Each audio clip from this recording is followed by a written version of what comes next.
정부에서는 소득 요건 없이 4%의 낮은 고정금리로 대출을 해줄 테니 집을 사랍니다. 안녕하세요. 맨땅TV 김인성입니다. 정부가 오늘 금융위원회를 통해서 그 발표를 했습니다. 같이 살펴볼까요? 자, 보도자료입니다. 1월 30일부터 특례 보금자리론을 신청을 접수합니다. 금리 상승기에 4%대 고정금리 모기지론으로 공급해서 주거 안정망을 확충하겠다 하는 것이 이제 목표인데, 주요 내용을 보면 2023년 1월 30일부터 기존의 보금자리론의 일반형 안심 전환대출, 적격대출을 통합한 특례 보금자리론을 1년간 한시 운영한다. 이런 내용이고요. 대상 주택 가격이 9억 원 이하, 차주가 소득 제한 없이 최대 5억 원까지 LTV, DTI 한도 안에서 이용이 가능하다.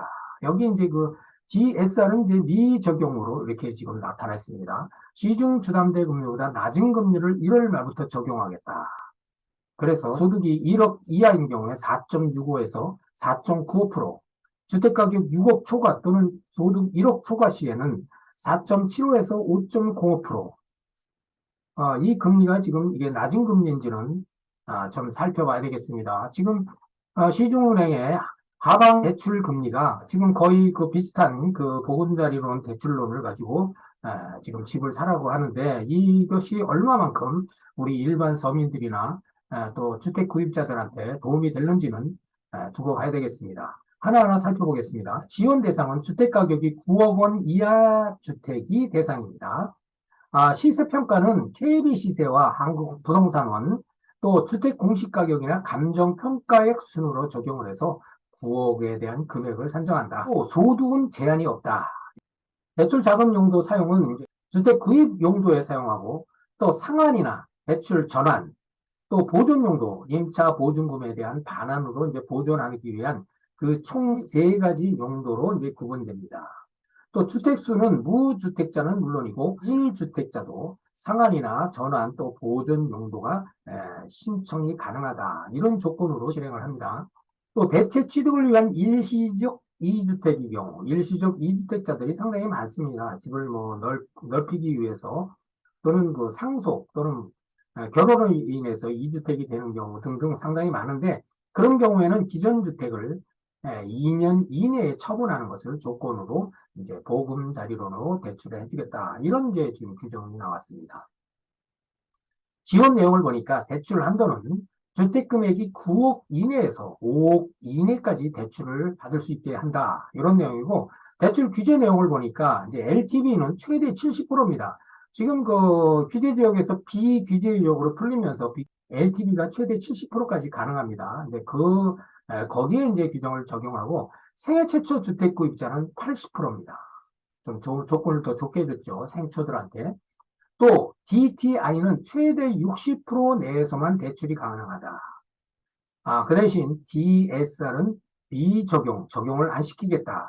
지금 현재 이 DSR이 상당히 강화되어 있습니다. 3단계로 강화돼서 1억을 초과할 경우에는 DSR을 40% 한도까지밖에 지금 대출을 안 해주는 그런 강한 이제 규정을 가지고 있는데, 이 DSR보다 좀 낮은 단계에 적용을 시키는 DTI로 적용을 해서 60%까지 대출을 해주겠다. 그만큼 대출에 대한 숨통을 틔워주겠다. 이런 내용입니다. 아파트는 70%, 기존 주택 65%, 이렇게 이제 차등 적용을 하는 그런 내용입니다. 자, 신청 방법은 간단하죠. 한국주택금융공사 홈페이지에 들어가서 또는 스마트 주택 금융 앱을 통해서 신청이 가능하도록 되어 있고, 또 차주가 이제 유의사항은 대출에 착오가 없도록 하기 위해서 이런 내용이 있는데, LTV 적용 금액과 대출 한도 중 적은 금액, LTV 적용 금액이 많다고 하더라도 대출 한도가 5억이기 때문에 5억까지밖에 안 된다. 뭐 예를 들면은 8억 원짜리가 LTV가 70%인 경우에는 5억 6천원이 대출 가능하지만 최대 한도가 5억이기 때문에 대출 한도 5억만 해준다. 이런 내용입니다. 그래서 이거는 뭐 기본적인 내용입니다. 또 1주택은 반드시 유지를 돼야 되는 엄격한 이제 적용 규정이 있습니다. 자, 그 밖에 질의 내용입니다. 오피스텔, 생활 숙박시설 등 이게 준주택입니다. 준주택인 경우에는 특례 보금자리론으로 이용이 불가하다. 이런 내용이 나와 있고요. 이 분양권이나 입주권은 주택수에 포함이 되죠. 그래서 이 주택수에 포함되므로 특례보금자리론에는 이제 원칙적으로 불가하지만 구입 용도에 한해서 2년 이내에 처분을 할 경우에는 담보대출을 해주겠다. 이런 내용이 있고요. 또 대출 실행 후 추가로 주택을 구입할 수 있는지 원칙적으로 금지입니다. 그러나 어떤 불가분의 어떤 사유로 인해서 추가 주택을 취득하는 경우에는 확인일로부터 6개월 이내에 또 추가로 취득한 주택을 처분하거나 대출을 상환해야 한다. 자, 반드시 부부가 소득증빙을 해야 하나?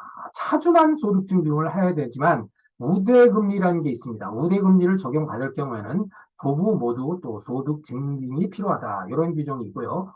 폐업이나 실직, 휴직 중인 경우에는 이용이 가능한지 소득을 증명할 수 있는 서류만 있으면 됩니다. 뭐 건강보험료나 국민연금 납부 내역 등 소득 증빙 서류만 있으면 가능하다. 이런 내용이 지금 나와 있고요. 또 개인회생이나 신용회복중, 이건 불가합니다. 신청이 불가한 그런 내용으로 확인이 됩니다. 배우자가 받은 기존 대출도 특례보금자리로는 상환할 수 있는지 상환 가능하도록 지금 이렇게 규정이 나와 있죠. 생애 최초 주택구입자는 어떤 혜택이 있는가? 생초자들은 LTV가 80% 적용을 합니다. 그래서 규제 지역이 이제 무관하죠. 비규제 지역이든 규제 지역이든 불문하고 LTV는 80%. 그렇지만 DTI는 60%를 적용하죠. 그대로.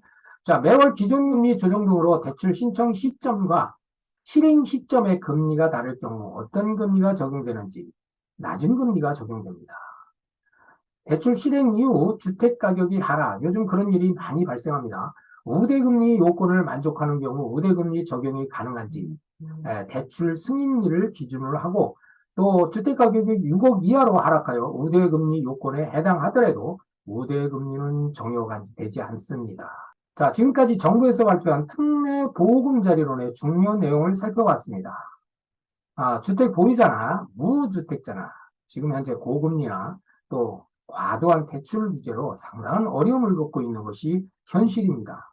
이런 와중에 이번 특례보금자리론 대출 정책이 무주택자의 내 집 마련과 기존 1주택 보유자들에게 변동금리의 위험을 얼마나 경감을 해줄지 우려와 기대가 교차됩니다. 시장은 메리트가 없는 걸로 많이 이제 평가를 하지만 그 반면에 또 도움을 받는 우리 일반 서민이나 무주택자들이 반드시 있을 거라고 판단이 됩니다. 여기까지입니다. 감사합니다.